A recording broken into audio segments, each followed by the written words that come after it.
sacred places, and mystic spirits.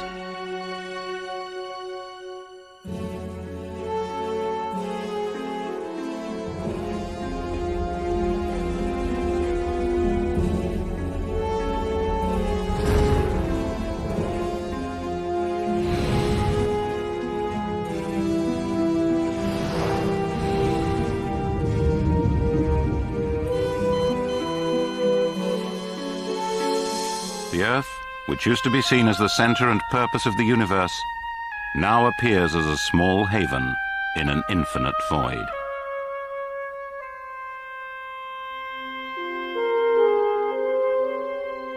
The creation of life on Earth, which was always understood as the triumphal moment of divine achievement, is now studied as a mechanical process that can be understood as pure chemistry. Science has given us new ways of seeing the world and made it harder to see beyond it.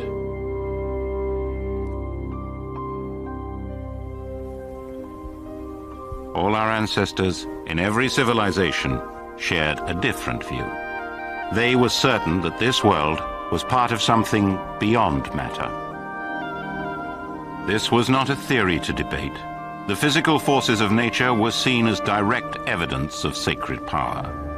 Human beings strove to interact with the supernatural and the divine. The shells of their achievements have long outlasted the rituals for which they were constructed.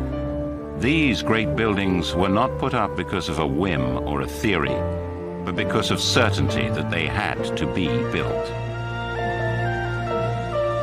In Mesopotamia, spectacular ziggurats. In America, vast temples transfigured the jungle. Deserts were etched with strange symbols and designs.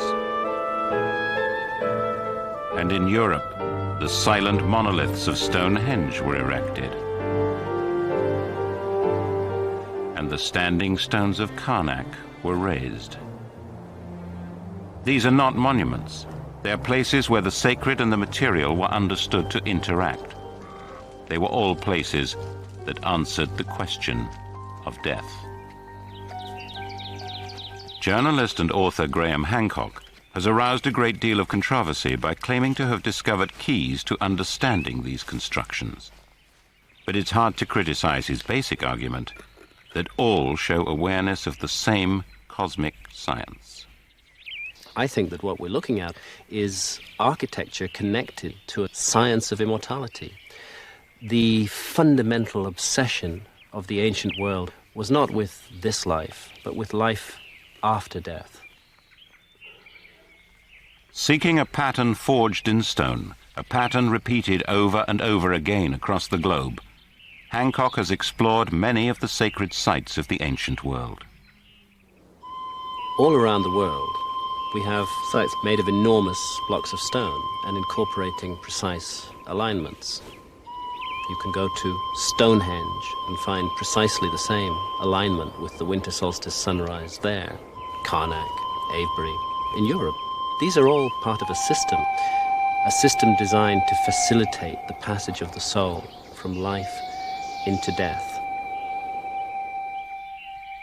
Evidence for this ancient science may exist where it's least expected, even on the borders of New Hampshire and Vermont.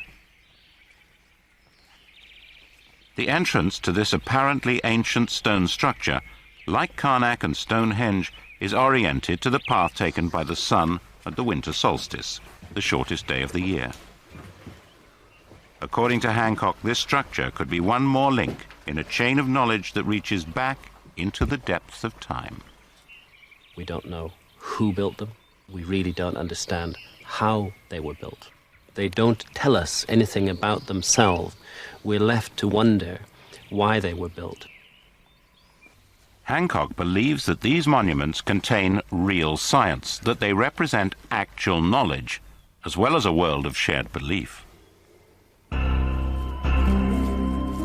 And the rituals of ancient people like the Celts and their Druid leaders are clues to their knowledge about the spirit world, where humans go after they've left this life. They absolutely knew that life was a preparation for death. for the great adventure that lies beyond death, and that there were things, specific things, that had to be done in this life in order to be ready for the life beyond.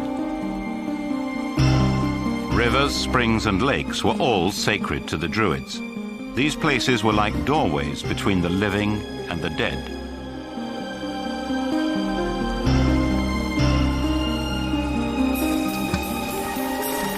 At these points of passage, they offered gold jewelry, valuable weaponry, and silver chalices to their gods. Nothing was so precious that it could not be sacrificed.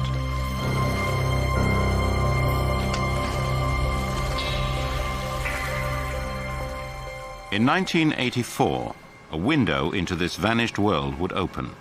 A severed human foot was discovered on the conveyor belt of a peat processing company near the English town of Lindo Moss. It was the first in a series of clues that would lead to an even more startling discovery. Deep within the ancient marshland, the mummified body of a man had lain hidden for 2,000 years. The body became known as the Lindo Man. It was 12 years ago when I first came to Lindo Moss, the day after a well-preserved human foot had been found at the depot of the peat company who worked this site, just a few hundred yards from where we are now. As the local archaeologist, I've been invited to come out and explore the site the following day. And I walked out to almost where we're standing now, and to my amazement, poking out from near the base of one of these sections was a flap of skin, well-preserved human skin. The body we now know as Lindo Man. The Lindo Man was uncannily well preserved. His skin was smooth and supple. Even his eyelashes could still be seen. He had neatly trimmed hair, a neatly trimmed beard, so he obviously took care of his appearance. His fingernails, which we found, were wonderfully smooth. Even under the microscope, they looked smooth. This intimate evidence convinced archaeologists he was a man of the highest rank. But what had brought him to such a fate? Above the ligature mark, A forensic pathologist mapped the final moments of Lindo Man's life. It was a remarkable sequence of events, one that ended in human sacrifice. Well, it looks like a cutting wound rather than something which has been produced after death. Step by step, the sacrificial rites of the Druids have been reconstructed, just as they unfolded 2 millennia ago. The Druids described everything in 3 parts. The world was a threefold repetition. It seems likely that this offering involved 3 forms of death. The victim was taken to a sacred grove in preparation for the 3 ritual stages of Druidic human sacrifice. First, a strong cord of animal sinew was knotted around his neck and tightened. Then came 2 savage blows to the head. Finally, a knife was used to sever an artery in his neck.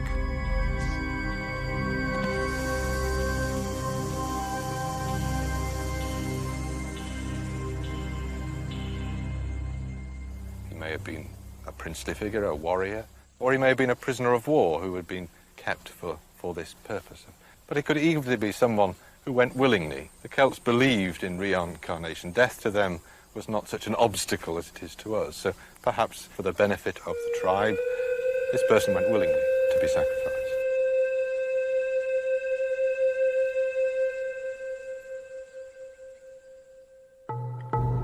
Most of us are not so certain of life after death. We do not speak as people used to do of consulting the spirits of our ancestors. But there are plenty of people who describe the shock of being confronted by the dead. The trouble is, ghosts have no place in our reality. So what is in room 10 of the Bell Hotel in Norfolk? In the last century, the town was shocked by the murder of the owner, Elizabeth Radcliffe. She was killed by her lover, a stable hand, and at the trial that followed, it emerged that he was also her daughter's lover. To everyone's horrified fascination, the girl committed suicide in room 10 of the Bell Hotel.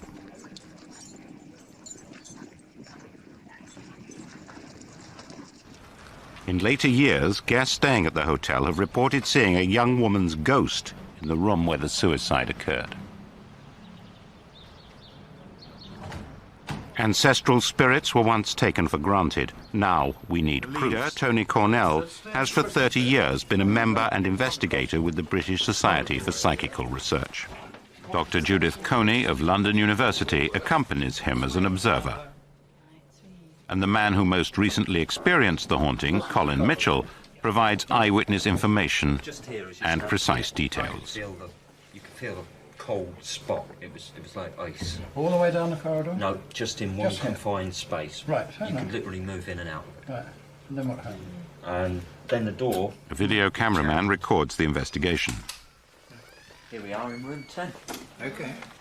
This is the room. This is the room. Right. Colin Mitchell spent 3 nights in room number 10. He recalls a rising tempo of paranormal events. This brass knocker moved on its own. You could see it. See it and hear it. Yeah. There was an orange... On that first night, a strange glow appeared in one corner, and the next morning handprints appeared on the interior surface of the plate glass protecting the ancient plaster walls. Television. And in the same corner of the room, the antenna cable of the television appeared to move of its own accord. That sort of motion. If we move over to the bed, on one of the mornings I had the sensation of the bed being tucked in underneath me. But it was on his last night that his most remarkable sighting occurred. 2 or 3 times. I woke up one morning and roughly here there was a young girl of around, I'd say, 13 years of age. She was blonde, long white dress, etc. Standing there, yeah. Yeah, she stood there. She walked from there across to the front of the table and disappeared. The second time that I actually saw her, she was sitting on the end of the bed. She got up and I felt the bed move as she got up. And this time she was actually looking at me. She walked around again, walked to the table and disappeared again. Extraordinary. It's this phantom apparition that Tony Cornell is here to find. Walked to the table and disappeared again.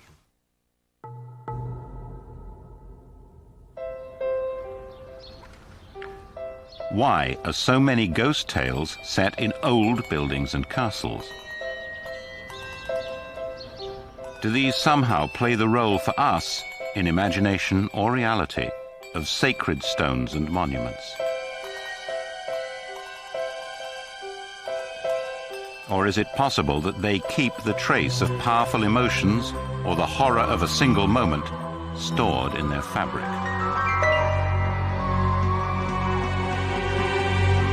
Some people are convinced that ghosts and apparitions are created by violent and terrible events suffered at the moment of death.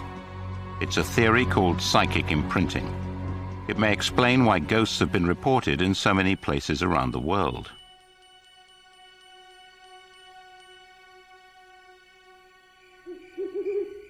Here, for instance, deep in the Auvergne region of southern France, is the Château de Vos, a place that harbors memories of a love gone tragically awry.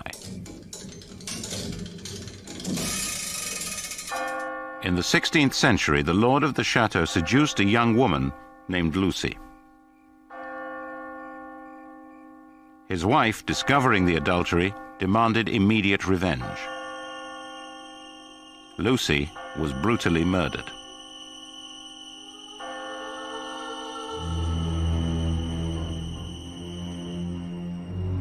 Baron de la Tour, the present owner, has no doubt that the terrible event still haunts his castle.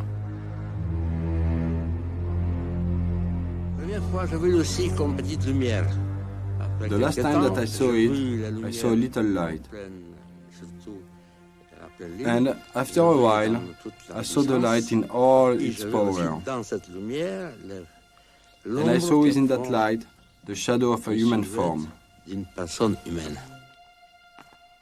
As the Baron walks the empty corridors of his chateau late into the night, it's easy to imagine that Lucy might still be there.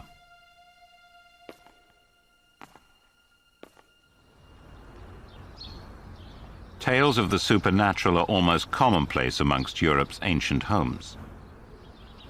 But certain sites seem overburdened by all the history they've seen. Standing on the border of England and Scotland, Chillingham Castle's 1,000-year history is stained by bloody deeds. And its foundations rest on the ruins of a 7th century abbey that was besieged and pillaged long ago.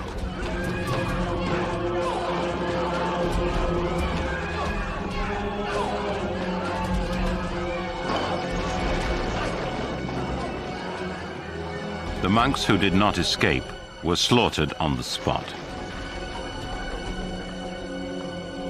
The present owner, Sir Humphrey Wakefield, believes that today they walk the north tower of Chillingham Castle, that their agitated spirits are embedded in its ancient stones and walls. They'll have been cut up and strangled and thrown down wells, their property stolen, and everything else. So you can imagine there were lots of angry spirits floating around from those times. Those are not the only phantoms rumoured to haunt the castle's halls. The terrible grief of a young woman seems to have endured for centuries here. She has become known as the Lady in White.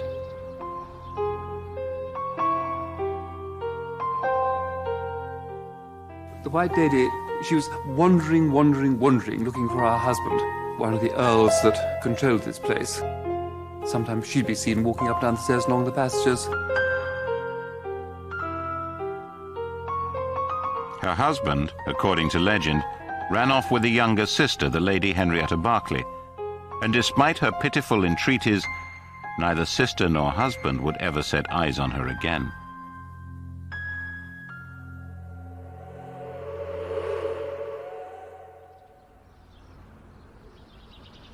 But the most famous ghost of Chillingham Castle was the Radiant Boy. His keening voice once terrified many an unsuspecting guest. Radiant Boy appeared for a few hundred years, and we don't quite know who he was, but again, he appeared many, many times, and he would come out of a wall in what is now the Pink Room. For 200 years, the ghostly figure of the Radiant Boy was an often witnessed presence. But at the turn of this century, the sightings would suddenly cease. When they cleared out the chimney, that plasterwork fell out to reveal the bones of a child. The child's identity remains a mystery. We only know that the Lord of the Manor chose his own ancestral chapel as the burial place for the bones. As for the haunting voice of the Radiant Boy, it was never heard again.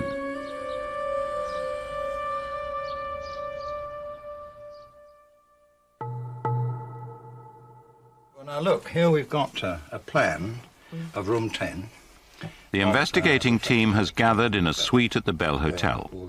They're here to review the evidence and develop the best strategy for securing their ultimate objective: concrete evidence of a ghost. Collins in the bed here, and sees a girl of about 13.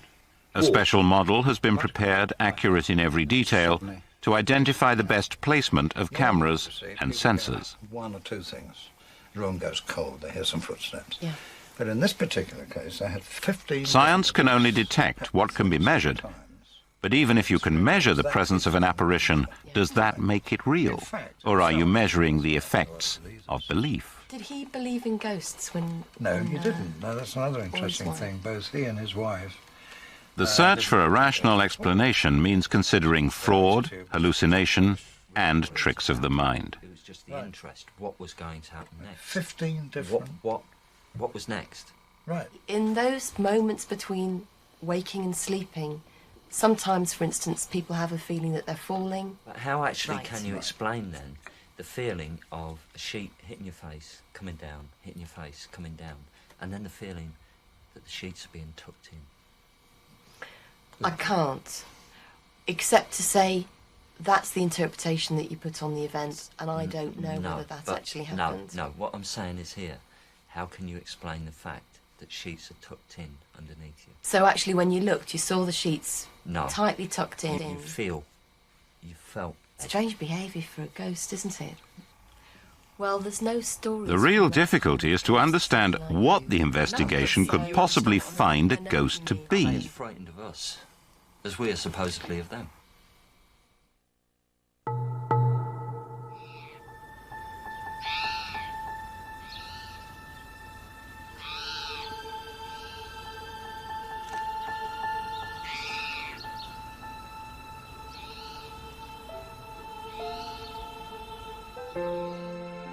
It used to be universally believed that the human spirit or soul survived bodily death. The idea is unscientific. The soul cannot be detected by instruments. But rationalism is not much comfort to survivors, and the idea of communication with the dead did not vanish in the 19th century, the age of science. It became a kind of underground cult called spiritualism.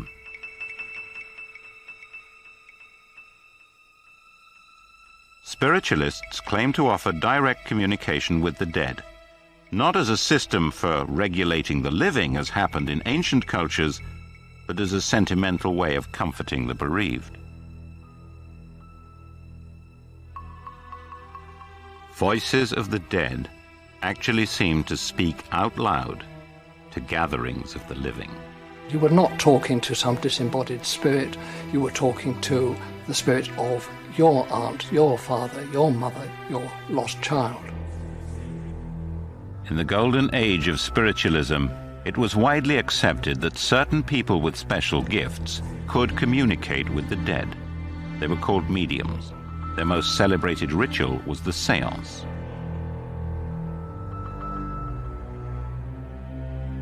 In the semi-darkness, hands were joined, minds were focused, and the bereaved waited for the moment when the medium became a channel for a spirit of the dead.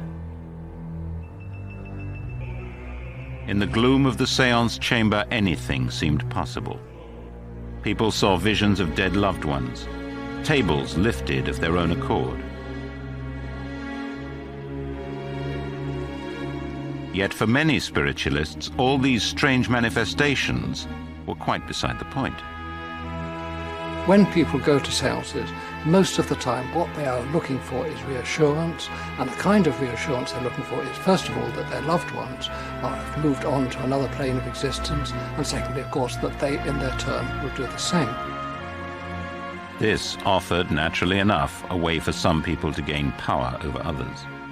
Spiritualism led into the world of the occult, where power over spirits became power over the gullible and the desperate.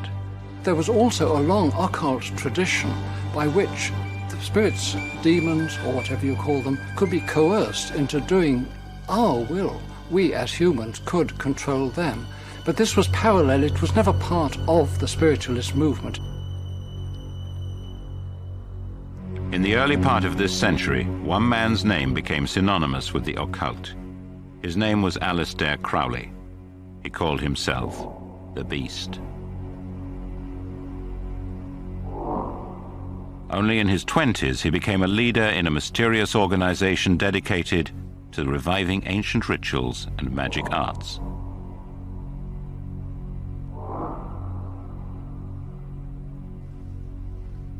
But the so-called Hermetic Order of the Golden Dawn proved too restrictive. He broke away to found his own secret society and learn the blackest of the evil arts. Crowley courted the darkest of all powers, seeking to penetrate the veil that separates the living from the dead. Rumors of drug abuse and perverse sexual practices swirled around him. Finally, his dark ambition drew him to the brink of madness. Denounced by the media as the wickedest man in the world, abandoned by both followers and friends, the Beast died penniless in England.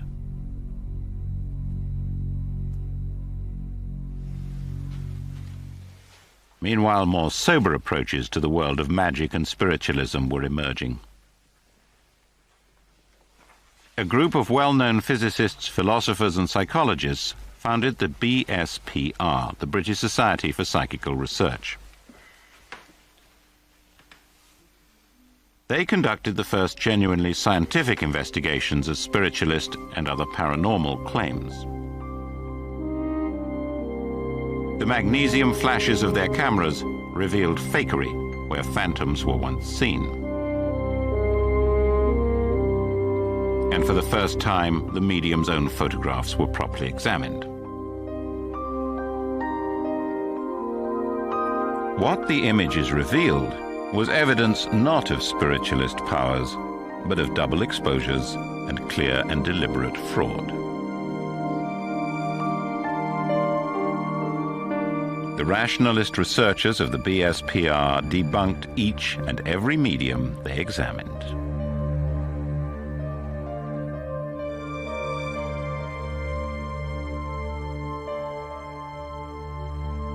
But the hard-bitten skeptics of the BSPR did not dismiss all psychic phenomena. Even today, its members believe that some events remain unexplained.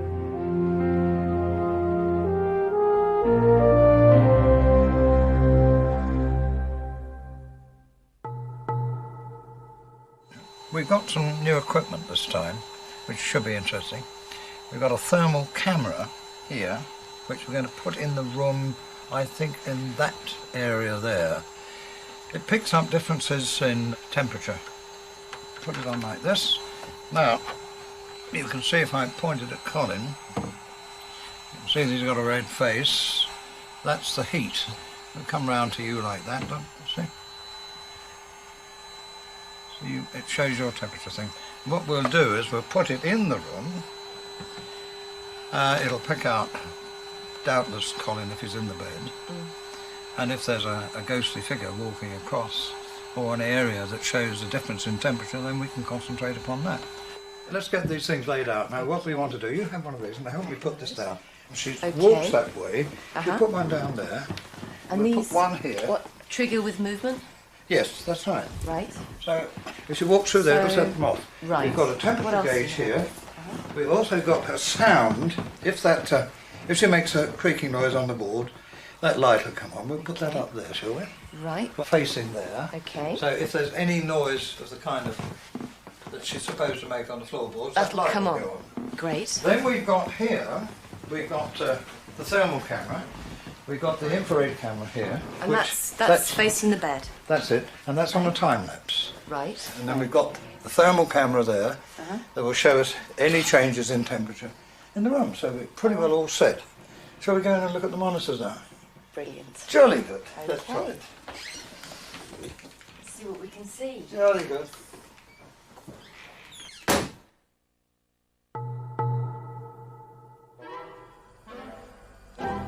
The idea of spirits that walk the earth has a long history. So does the idea of spirits that mess about. Playful or trickster spirits are part of folklore all over the world, but now people feel uncomfortable with the idea of goblins or pixies. If this happens, perhaps it's caused by some power of the human mind. For Pixie, read Poltergeist. It sounds more researchable.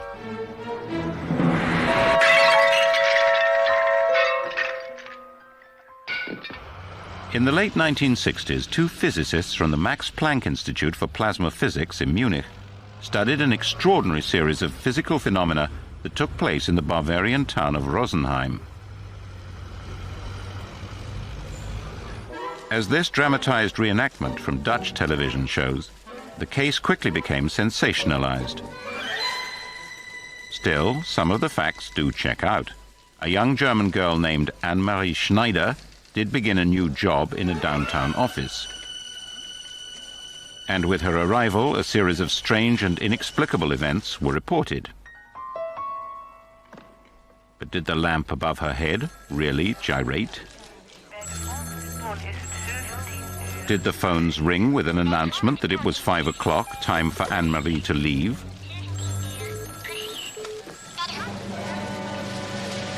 And as the clock sped forward, did the place explode?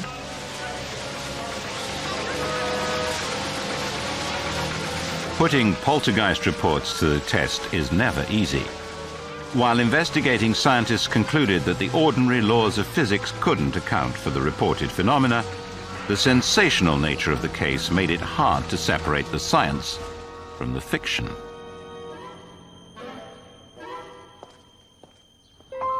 Still, the events that took place in this ordinary terraced house in Enfield, England, were so well documented that a fair assessment may yet be possible. In 1977, Mrs. Peggy Hodgson, a single mother, lived with her 2 young daughters in this suburban house. The case actually started when the mother called upstairs and she said, go to sleep. And what happened was that the piece of furniture moved. And she actually saw it moved. And she pushed it back and it moved again.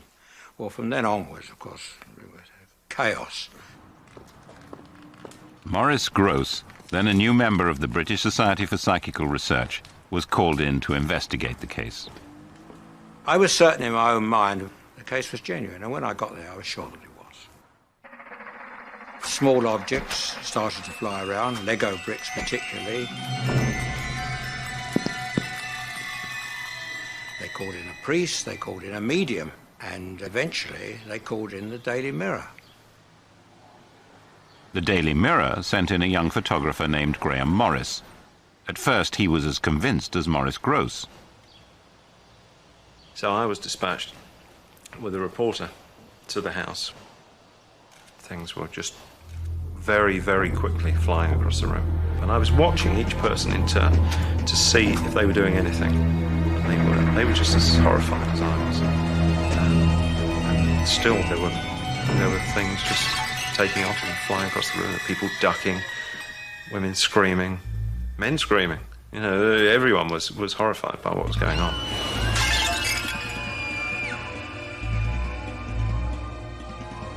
The Enfield Poltergeist became a sensation. But as newspapers across the country picked up the story, doubts began to arise in Maurice's mind. My belief in the whole case, I think, really changed over the time I was there. Things that were happening in the house the next day were in the paper. It turned it almost into a bit of a circus.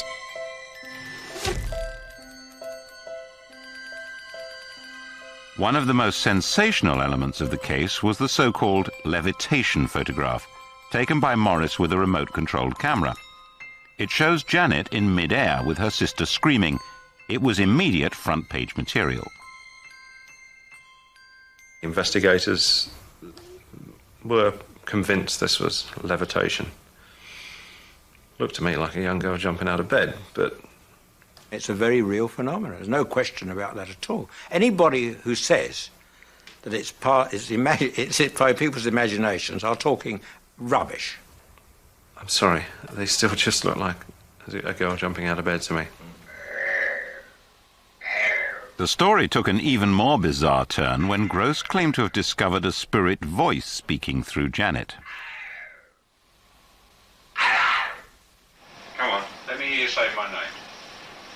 That's not my name.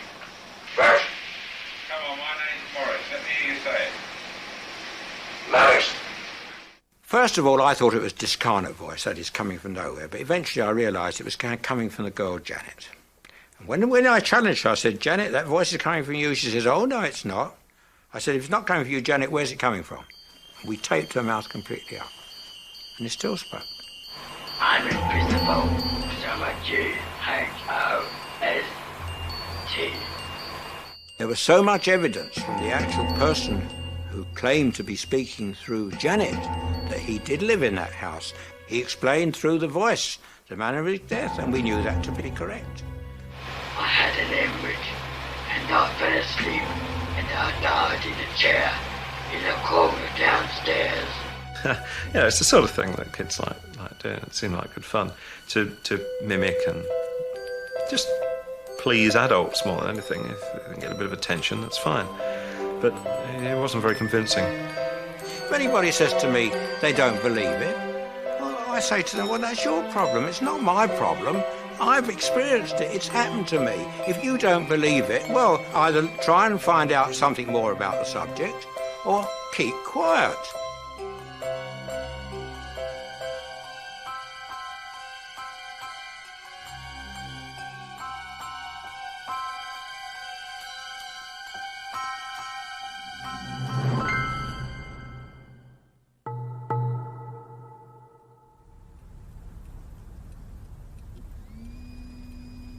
Once more, the surveillance camera sweeps the room.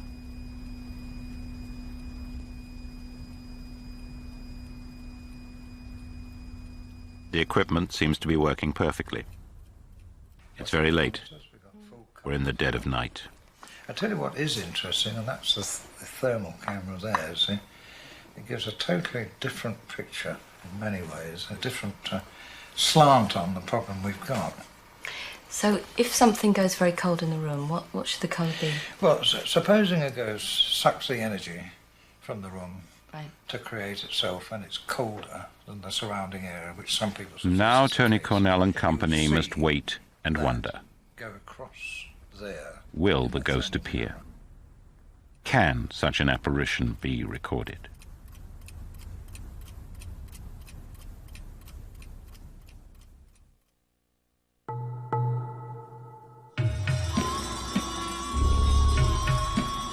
In many parts of the world, the passage from life to death is not imagined as a final journey. For the followers of Buddhism, it's merely a brief interruption in the unending cycle of birth, death, and rebirth that all living things must endure.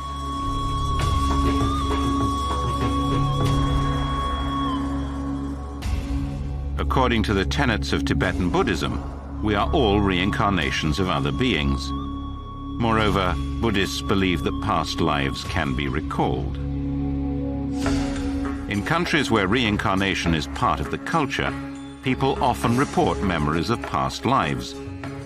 But one case in particular proved so remarkable that it caught the world's attention. I think one of the most impressive cases on record is the case of Titu Singh, who was a little Indian boy, and when he was about 5 or 6, he talked about a past life as a man called Suresh Varma, and he could remember being shot and killed. Titu's vivid memory of this violent event prompted a search for evidence to support his incredible claim. It was soon discovered that on the very day of his birth, a robbery had gone terribly wrong. In a warehouse just a few miles from the boy's birthplace, a panicking thief had opened fire on one of the workers.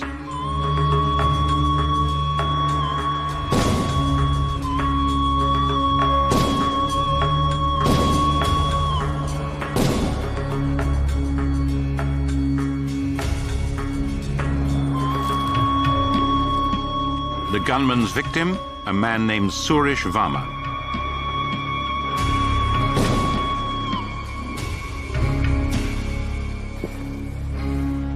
He was killed by a single shot to the head.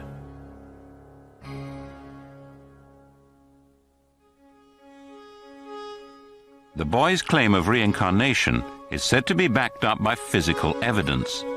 2 birthmarks, one on the brow and one on the back of his head.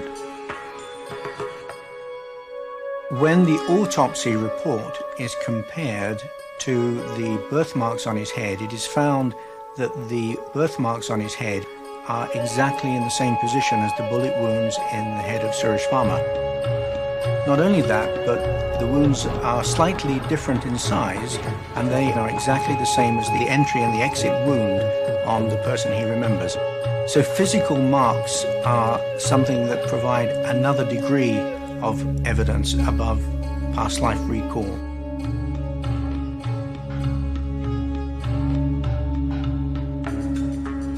The parents of the murdered man have become frequent visitors to the home of Titu Singh. They are convinced that Titu Singh is the reincarnation of their dead son. We need to open more people's minds to the possibility that we are more than just this body, that we should be thinking more about what will happen to us in the future. Reincarnation says we come back into other bodies over a series of lifetimes, and the purpose of that is to learn more lessons and evolve as beings. So whether the Tibetan Buddhists are right or the Hindus are right, or whether we're right, it doesn't really matter. I see it as a natural, universal law that will take effect regardless.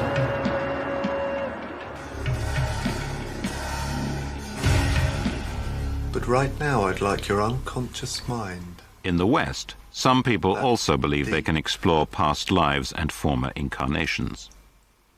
Your previous lifetime as Melissa.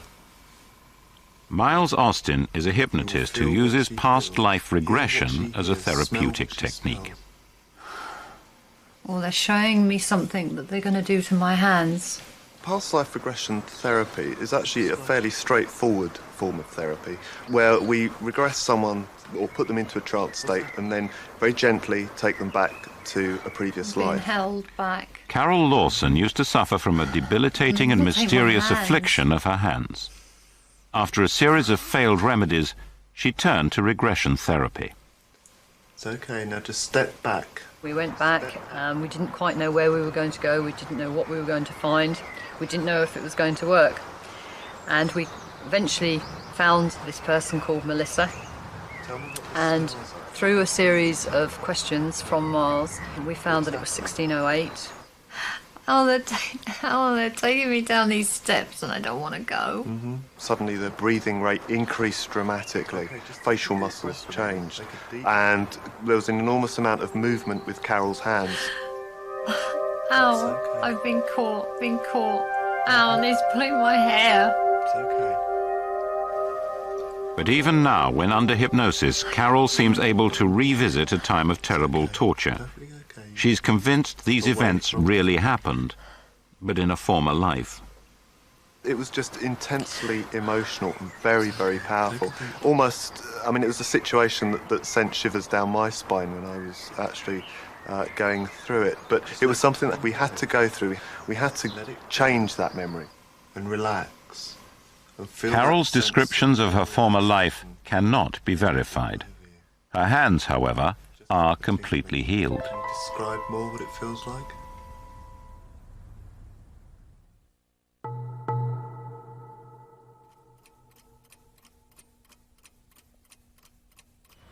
And we've actually got nothing. What do you think? Nothing on the monitors. Nothing on the monitor. What about the instruments? What about the temperature? It's the following day. Tony Cornell and Judith Coney are comparing notes. But there was nothing. A careful review of the previous night's recordings has revealed no evidence of a ghost. Why do I continue? Because there's something there that's got to be explained.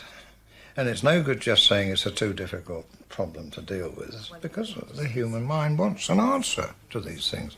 So I keep plugging away. It's an unsolved mystery, and it's still a challenge.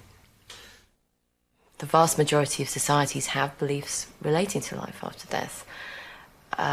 So you could argue that because everybody seems to believe in it, except for the most technological, urbanized societies where everyone gets very rational and scientific about it, there must be some truth in it. Otherwise, why would there be all these beliefs? I believe that it is something that can't be explained. It is something that is there at certain times. Maybe all of the time, but not in a physical form. There is no doubt in my mind whatsoever. It was a young girl, 12, 13 years of age, long white dress, garlands in her hair, and she was there. She was as real as a physical person. Colin believes that he has encountered a presence that somehow had survived bodily death.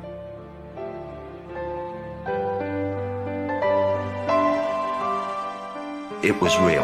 It was there. And I think I'll always say that. In my mind, it was there. It was real.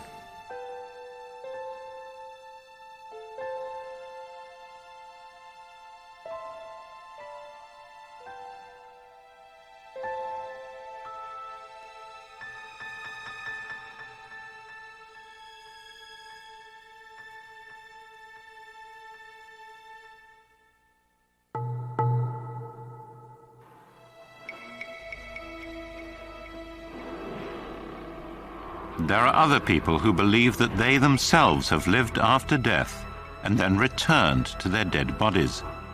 There are cultures which seem to have explored the boundary between life and death very thoroughly. In the most literal sense, this seems to have been true in Haiti.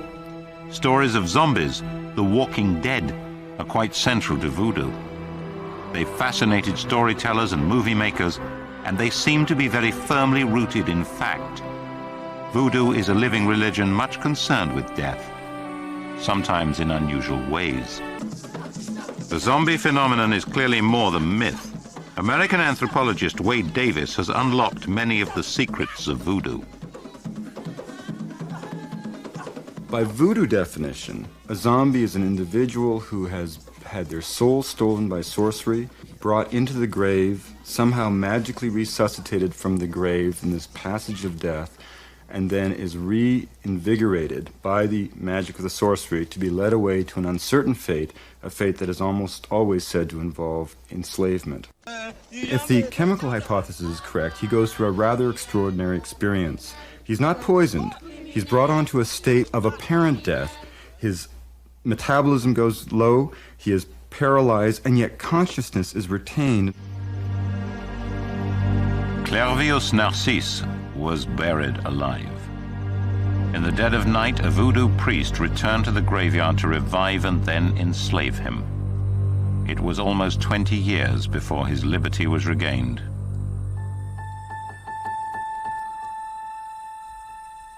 A 1,000 miles from Haiti lives a songwriter and composer who has also come back from the dead. But her coma and resuscitation was organized by doctors, not voodoo priests. To protect her privacy, we'll call her Mary Williams. In 1990, doctors discovered a swollen arterial blood vessel, an aneurysm, deep within her brain. Only an extraordinary medical procedure, the hypothermic cardiac arrest operation, saved her life. To prepare her for surgery, Mary's core body temperature was lowered by 40 degrees. A cardiopulmonary bypass was performed. Her heart and her breathing ceased. The surgeon then opened up her cranium and drained the blood from her brain. There was no longer any detectable brainwave activity. Our doctor gave us a very complete understanding that even though they were going to take my life, they did intend to put it back. So that's what they did. They stopped my heart. They drained my blood. They froze me. And this had the effect of shrinking the aneurysm, which is full of blood. It's incredible because during that short period of time when the blood is drained out of the head, there's no heartbeat, no respiration. The body temperature is 58 degrees Fahrenheit. Dr. Michael Sebom is a cardiologist, but his interest in Mary's case goes beyond the realm of medicine.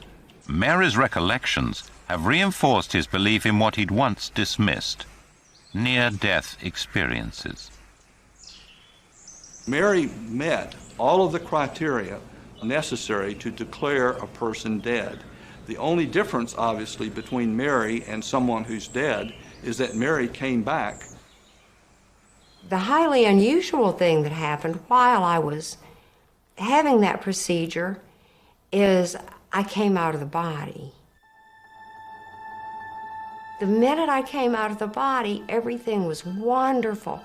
No pain, no heavy baggage to carry around, total freedom. It was wonderful. I realized that that was my dead body lying on the table, that it was okay.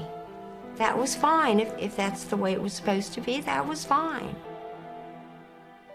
The next thing that I was aware of was something began to pull me. And as I was being pulled, I distinctly heard my grandmother call me, and I immediately went to her. She was wearing light. Everyone that I was with was wearing light, as if it was clothing. It seemed to emanate from them. It was alive, and this light was all over everyone there. And I do remember thinking, I'm standing in the breath of God. And I ran into all kinds of people. I ran into 2 people I didn't even know had passed away on the other side. Most of them I was related to. They were family members, and I knew many of them. But there were many, many, many more that I did not know. They knew me. There was some kind of connection. They knew me.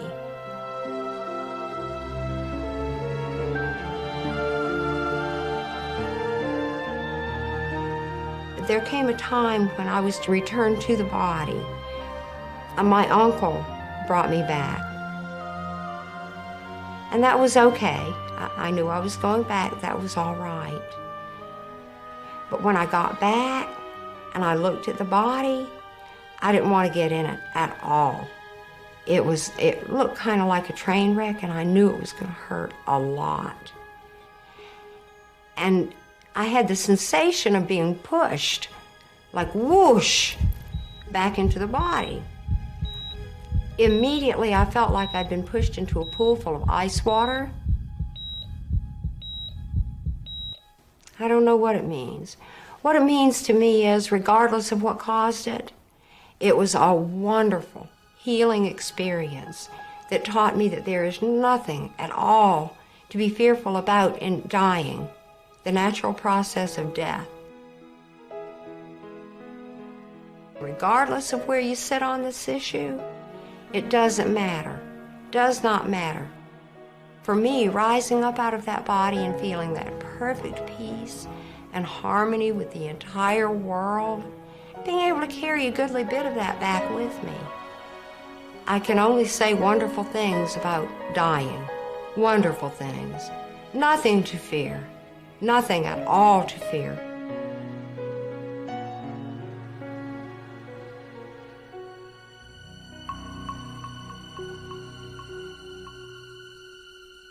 We are a much more mysterious creature than we imagine. We really don't understand the nature of the universe in which we live.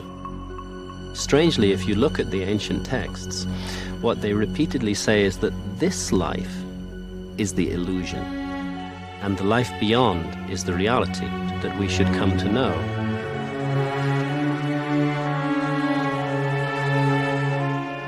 Is there life after death?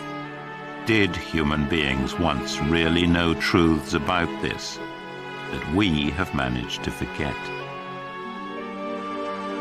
Science itself is a journey towards knowledge. Perhaps we are traveling towards the rediscovery of truths that were once taken for granted.